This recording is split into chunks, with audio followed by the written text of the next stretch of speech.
During World War I, Egypt experienced significant changes that affected its quest for freedom. While officially part of the Ottoman Empire, Egypt had been under British influence for decades. However, the outbreak of the war intensified this control.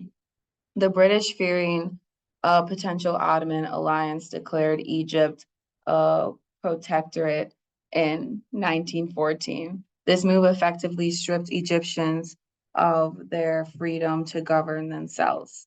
Under British rule, Egyptians faced restrictions on their political rights and civil liberties. Overall, World War I deepened Egypt's subjugation to foreign powers, setting the stage for future struggles for self-determination. When the British leave Egypt, it's like closing a long chapter on their influence in the country. Egypt is now on its own, making its own decisions without outside control. It's a big change that brings both hope and uncertainty. Egyptians have to figure out how to run things by themselves, which won't be easy, but it's also a chance for them to shape their own future. The nationalist Waft Party came into power through general elections, signifying a pivotal moment in Egypt's political landscape. This shift occurred amidst growing nationalist sentiments and aspirations for self-rule. Led by prominent figures like Saad Zaghloul, the Waft Party advocated for Egyptian independence from British control. Their electoral victory reflected the desire of the Egyptian people to chart their own course and assert their national identity. As the Waft Party assumed leadership, it embarked on initiatives aimed at promoting Egyptian power and addressing the country's economic challenges. The Muslim Brotherhood by Hassan al-Banna became important in Egypt, wanting less Western influences. They didn't stop their work even when things got tough. They wanted to change Egypt and other Muslim countries by promoting Islamic beliefs and challenging Western ideas. They helped communities and ran programs to make society more Islamic and less controlled by Western countries. The opening of a bridge in Cairo in 1933 was a big deal. It made getting around easier and showed that Egypt was moving forward. The bridge wasn't just about crossing the river, it was a sign of modernization in the city. It represented Egypt's hopes for a better future and its desire to keep up with the changing times. The bridge wasn't just a piece of infrastructure, it was a symbol of progress and development. World War II started in Egypt, brought fear and disruption as the country became a key battleground. Civilians faced shortages, rationing, and economic instability. Women entered the workforce, families coped with separation, and nationalist sentiments grew. Despite challenges, some found opportunities in wartime industries. World War II left a lasting impact on Egypt's society, economy, and politics. After World War II finished in North Africa, King Farouk saw a chance to become more powerful. He wanted to challenge Nahas and Waft Party, who were very influential in Egypt. Farouk thought that because of all the changes after the war, he could take control of Egyptian politics. His goal was to weaken the Waft Party, which had been pushing for Egypt's independence. This fight for power changed things a lot in Egypt and made things uncertain politically. In 1948, Egypt, Syria, Iraq, and Jordan attacked the new founded state of Israel. So they did this because they didn't want a Jewish state in the Middle East in their region. Since these countries are predominantly Muslims, they didn't want to have another large religion in their area. And then in 1952, there was an anti-British revolt, and in these revolts, 20 people were killed. This was because the British, even though they were kicked out of Egypt already because Egypt has already had their independence, there was still a lot of British influence inside of Egypt. They had soldiers there. They had influence in Egypt still, and the civilians didn't like that. So they revolted, and 20 people end up being killed. As you can see in this picture, they have a burning building in the background of the riots. And during this exact time, the monarchy of Egypt is overthrown by the free officers. And the free officers were a group founded, I believe, in 1949 after the 1948 war, because they weren't happy about how their leader led them in that war. So they overthrew the monarchy, and then eventually they declared Egypt a republic, and today it is a democratic republic.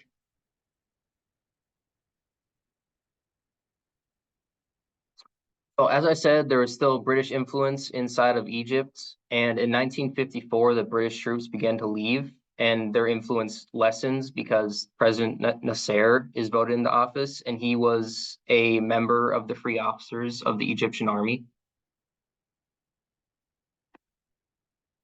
And in 1956, the Suez Canal War started. This was an invasion of Egypt by Britain, France, and Israel that the U.S. opposed. They opposed it, the US did, which eventually ended up leading to Britain, France, and Israel all basically deciding they're gonna have a ceasefire. As you can see, there's a British, or there's not, this isn't British, this is an Egyptian ship in the middle of the Suez Canal. But the reason why Egypt uh, wanted to nationalize the Suez Canal is because before this, the Britain, the British people, they had control over it, and it's a huge economic powerhouse. Whoever controls the canal controls a whole bunch of inflow and outflow of resources through the country. So Britain, France, and Israel, they all wanted to control that, and the U.S. opposed it, and Egypt pushed them off, and they ended up keeping the Suez Canal. And then this led to the 1960s, which is the golden era of Egypt. This is when Cairo was seen as the Muslim world's cultural epicenter with music, art, and all the other all the other pieces of culture in Egypt. It was also deemed the destination of choice across the globe. And then this leads to the 1967. Israel takes Sinai, which is you can see on the picture, it's a Sinai Peninsula. They ended up taking all of this all the way up to the Suez Canal. And they did this because Egypt was forming a peace pact with Jordan, and Israel did a preemptive attack and struck before Egypt and Jordan could attack Israel. So Israel ended up keeping all of the Sinai Peninsula after that war. And that leads us into 1970, where Anwar Sadat is elected as the new Egyptian president. He was also a member of the free officers before the monarchy was toppled, and he was President Nasser's second-hand man, who was President Nasser actually died in 1970, so that's why Anwar Sadat was elected. And President Nasser helped bring the Arabian world together under Nasserism and Pan-Arabianism, and that'll lead us to the next slide. And that'll be in 1971. There was increased infrastructure and agriculture because the Aswan Dam opened up, and it bring a giant boost of irrigation architecture for agriculture to Egypt. This is a dam right in the middle of Egypt. If you look on a map, there's one real big river going through it, and this is where the Aswan Dam is. And in 1973, they fought another war against Israel.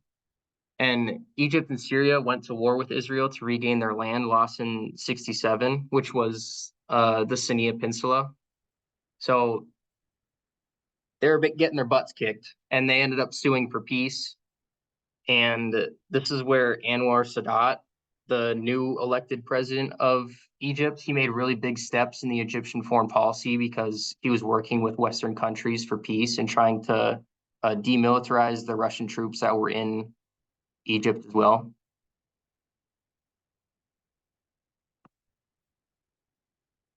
And in 1975 is when the Suez Canal is open again after being blocked for almost a week by a huge ship called the Ever Given.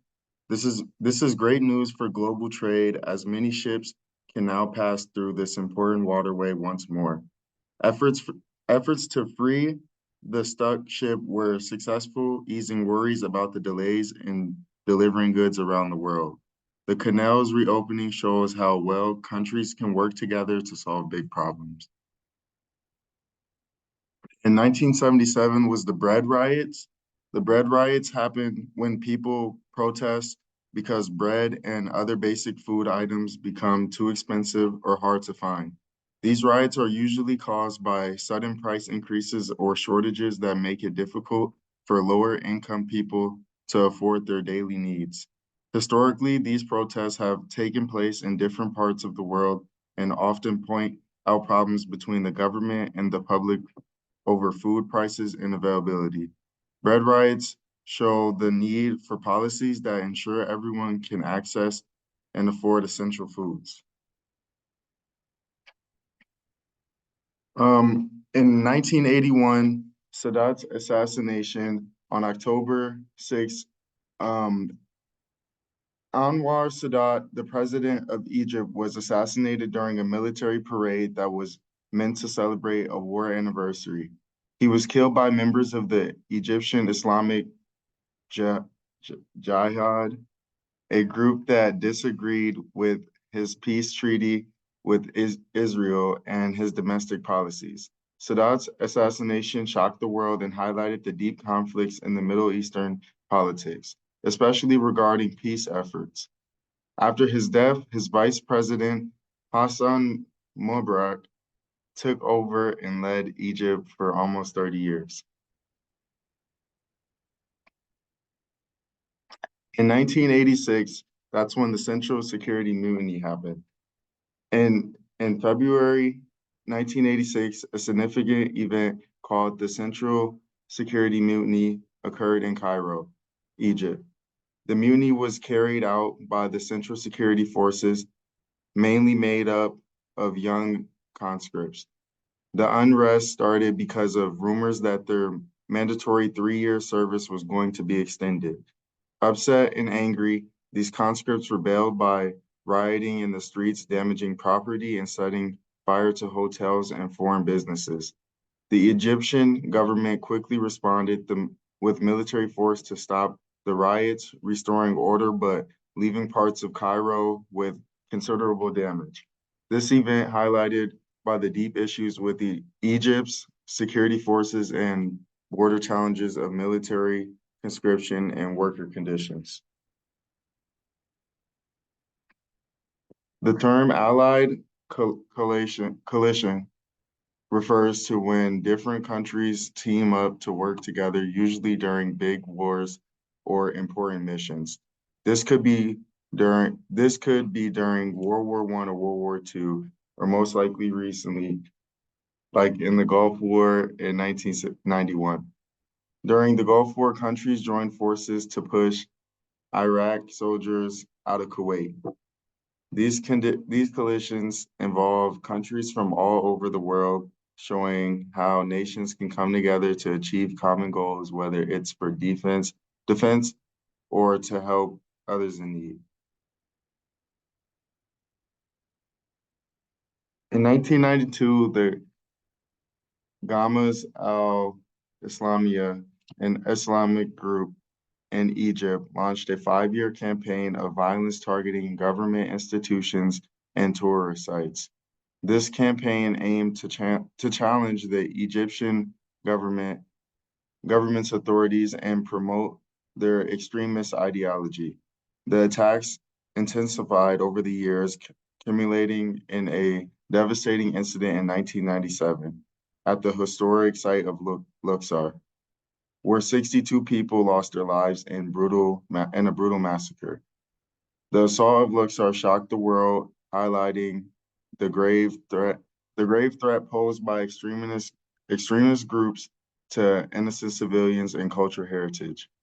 The tragic events of Luxor uncensored the importance of international cooperation in combating terrorism and promoting peace and stability in regions affected by extremist violence. In 2005, Egypt held the first ever multi-party, multi-candidate election after the passage of amendments to the Constitution of Egypt. However, this election was marred by rampant voter fraud and corruption. Next. All right, President Mubarak had been in power for nearly 30 years, providing over an authoritarian regime marked by corruption and limited freedom. The protests that led to Mubarak's ousting were part of a wave of uprisings known as the Arab Spring, which impacted countries in the Middle East and North Africa in late 2010 and early 2011. Next. All right, President Mohamed Morsi was elected in the first democratic election. Morsi was a member of the Muslim Brotherhood. Next. President Morsi was deposed among mass protests and demonstrations across Egypt, with millions taking to the streets to demand his resignation. These protests reflected widespread discontent with his policies, perceived mismanagement of the economy, and concerns about the Brotherhood's monopolization of power. There was a return to military rule after his deposition. The military assumed control of the transitional period following his removal from office. General el-Sisi later became Egypt's president, winning the election in 2014. The military regained significant influence over the country's politics and governance. Next. In 2014, Egypt held a constitutional referendum after the ousting of Mohamed Morsi. The constitution was drafted under the interim government of President Adli Mansour and Prime Minister Hassem el-Beblawi, was approved by an overwhelming majority. Next. All right, tensions with terror group ISIS rise after ISIS killed 21 Christian Egyptians. Egypt retaliated by bombing known ISIS locations in Libya. Next. In 2016, the transfer of Tehran and Sanafir of the Red Sea Islands were blocked. These islands were strategically located at the entrance to the Gulf of Aqaba and have historical significance for Egypt. The decision to transfer sovereignty over these islands to Saudi Arabia outraged many Egyptians who viewed it as a violation of their country's sovereignty. The protests against the transfer reflected a sense of national pride and ownership over Egyptian territory. Next. ISIS claimed the responsibility for 2 bombs detonated in Christian churches on Palm Sunday. The explosions killed at least 43 and injured more than 100. Following the bombs, President el-Sisi declared a state of emergency. Next. In 2020, the emergence of the COVID-19 pandemic slowed the Egyptian economy after a halt in tourism, which was a main source of their income. Lockdowns and other public health measures are implemented to stop the spread. Next. In this year, President el-Sisi was re-elected for a 3rd term as president and sworn in. That's it.